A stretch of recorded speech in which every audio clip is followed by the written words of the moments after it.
तर आज आम्ही बनवणार आहे बीटरूटची भाजी। तर बघूया आपण त्याला लागणारं साहित्य।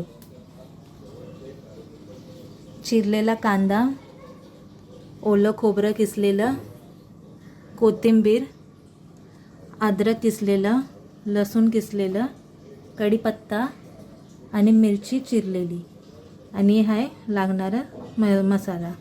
त्यात लागणार आहे जिरं, मोहरी, हिंग आणि हे तिखट, हळद आणि मीठ। तर इथं आपण एक कढई घेतली, त्याच्यामध्ये आपण तेल टाकू। तेल चांगलं गरम होऊन देऊया आपण। तेल गरम झालं आहे, त्यामध्ये आपण टाकू जिरं, मोहरी आणि हिंग। त्याला चांगलं आपण तडतडून घेऊ। त्यानंतर आपण टाकू कढीपत्ता, कांदा आणि मिरची। तर हे आपण चांगलं भाजून घेऊ। तर आपला आता कांदा, मिरची जे आपण साहित्य टाकले ते आता भाजून झाले। तर त्यामध्ये आपण टाकू लसूण। लसूण टाकल्यावर आणि अद्रक टाकू।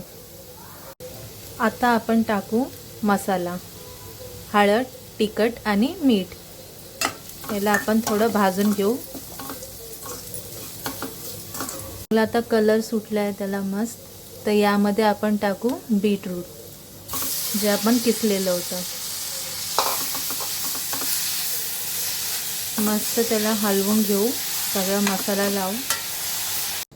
आता आपण भाजीला थोडा शिजून घेऊ, मंद आचेवर झाकण ठेवू। चला आता आपण बघूया भाजी शिजली आहे का।